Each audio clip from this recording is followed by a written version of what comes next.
Aprobamos o plan integral de benestar digital, que o que quere é promover o uso responsable e axeitado, como decía, da tecnoloxía entre o alumnado, as familias e o profesorado. Ten dotación orzamental importante, 7,4 millóns de euros para ir implantando ao redor de medio cento de medidas entre este ano e o ano 2030. Ten varias novidades, pero unha das máis chamativas é que queremos poñer en marcha un contrato voluntario que sería asinado entre o centro e cada alumno, por suposto de acordo coa familia, para regular o uso das pantallas polo alumno fora do horario escolar. Este contrato, xa digo, este acordo, incluiría unha serie de obrigas para o alumno sobre tempos e horarios no uso de dispositivos digitais fora do centro escolar. Esta é unha medida chamativa. Había outras medidas, pois, por exemplo, buscar que os alumnos aprendan a identificar, analizar e verificar contidos digitais para previr a difusión das fake news, das noticias falsas. Tamén haberá unidades didácticas para identificar e reflexionar sobre as principais vulneracións que se dean ou se poidan dar dos dereitos nun mundo digital, formación específica para axudar as familias a hora de xestionar o uso de tecnoloxía por parte dos seus fillos e fillas e resolver as dúbidas que poidan ter tamén a aplicación deste contrato que antes me refería, e tamén cursos, por suposto, para mellorar as habilidades digitais do profesorado. En definitiva, xa digo, máis de medio cento de medidas para buscar seguir dando resposta á demanda da comunidade educativa para avanzar nunha formación digital segura e responsable. Nos imos ir suposto, ao Consello de Política Fiscal e Financiera, se levamos moito tempo reclamando todo isto, aí exixiremos explicacións detalladas que, por outra parte, non se deron, é moi difícil dalas cando as cifras que nos adiantan son as que son, e, polo tanto, o que se fixo foi lanzar todo o que se lanzou a semana pasada e veremos agora cal é o seguinte paso que quere dar o Goberno. O correcto e o axeitado sería o que se vai producir, normal é que xa tivo lugar, como decía antes, esa reunión bilateral, despois vamos os demais a repartir o que quedou, as migallas. Eu non creo en negociacións bilaterais,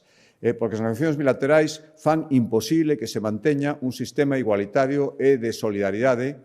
e de equilibrio en todo o territorio nacional que a Galicia lle convén especialmente. E esas negociacións bilaterais van dirixidas a rompelo. É imposible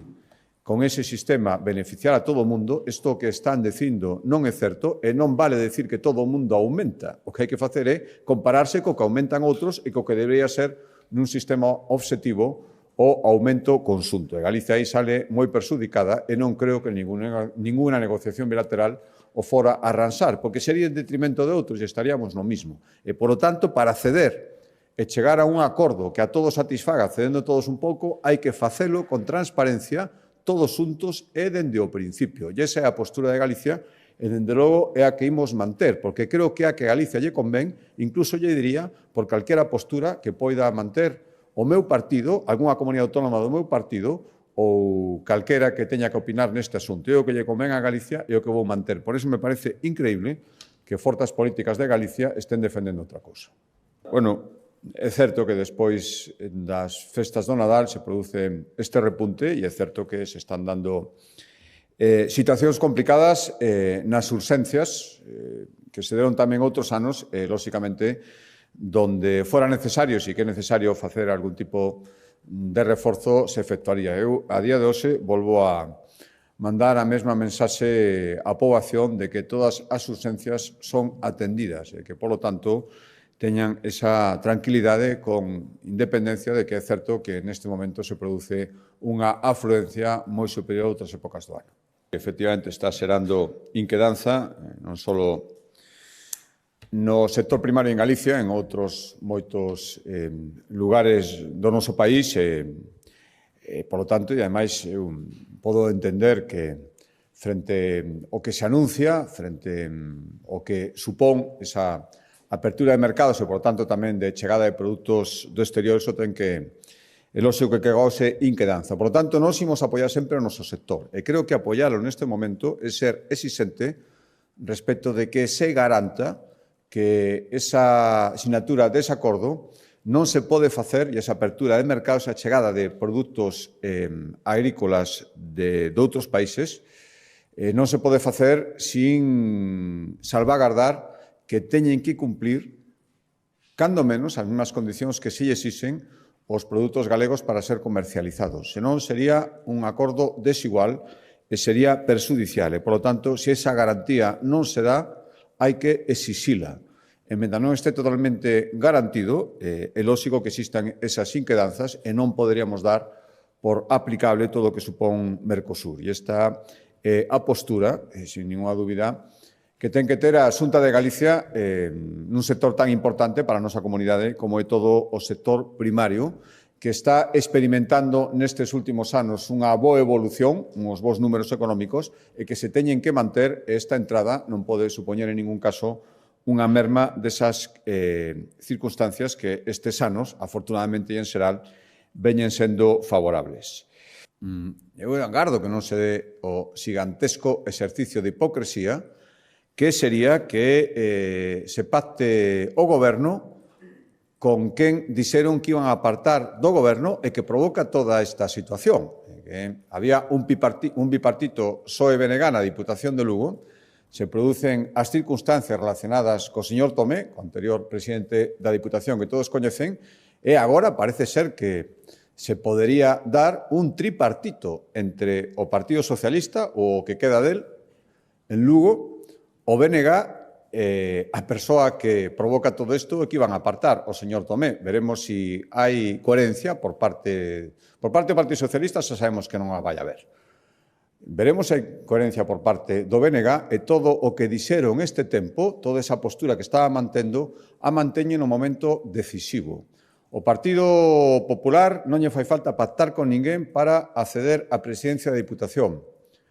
Fomos a lista máis votada e, polo tanto, non hai que facer ningún pacto con ninguén. Veremos se o BNG, que sí que tería que pactar coa persona que estiveron denostando, que se negaron incluso a ir a órganos colexiados dos que el formaba parte aínda, ata que deixou de ser presidente da Diputación, veremos se agora mantén esa coherencia ou perde absolutamente toda a coherencia e toda a legitimidade facendo o contrario do que estuvo dicindo durante todos estes días. Bueno, a primeira pregunta. A mí, desde logo, non me gustan en absoluto as formas do presidente de Estados Unidos. Tamén penso que, afortunadamente, o estamos vendo das ameazas actuais respecto a outras actuacións, o que logo sucede, sole haber variación, e esa variación é mellor. En todo caso, creo que o que ten que facer Europa é prepararse, non estar a velas vir e, polo tanto, tomar nota da situación e ter un protagonismo político e unha forza que, na miña opinión, estábamos perdendo e que debemos exercer e que temos capacidade para poder exercela e, polo tanto, cando hai ameazas e cando pode estar ameazada a soberanía dun país, o que temos que facer é, para iso temos a Unión Europea, saber defendernos e saber exercer tamén a nosa posición. Tamén agardo que, ameazas que se poden estar producindo, finalmente non se produzcan, xa están sendo, ademais, matizadas por algúns membros moi cualificados do goberno de Estados Unidos. A segunda pregunta, mire, a verdade é que non vin a longa declaración do presidente Feijóo o venres pasado. Ele explicou todo aí, é un asunto que está sometido agora mesmo a un procedimento judicial, é unha declaración como testemunha, cumprindo a súa obrigación de decir verdade, e eu me remito o que dixo ali e os argumentos sobre o que dixo, lóxicamente, que mellor pode explicalos, e creo que fixo,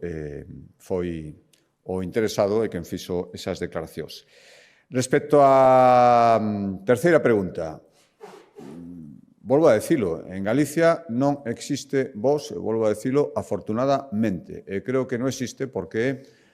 as galegos, maioritariamente, estaban unhas cantas convocatorias, por lo tanto, preguntas e peticións de confianza, estiman que existe un partido que merece a súa confianza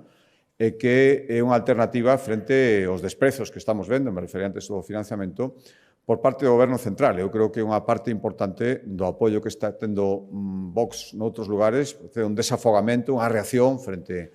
a actuacións do Partido Socialista, todo o que estamos vendo, pero creo que tamén aí está a responsabilidade de pensar que todo isto se consigue cambiar, frenar cun cambio de goberno, polo tanto, ese cambio de goberno que eu agardo que se traducen apoios maioritarios ao Partido Popular nas comunidades autónomas que hai eleccións e tamén cando se produzcan a nivel xeral xa se dá en Galicia e agardo que así se manteña e que sigamos sendo merecedores de todo iso. Por lo tanto, palabra preocupado non, atento e intentando seguir acertando no goberno para que os galegos consideren que necesitamos que seguimos merecendo apoio maioritario e, por lo tanto, unha opción como Vox non ten entrada en Galicia con independencia do que poida suceder en outras comunidades autónomas.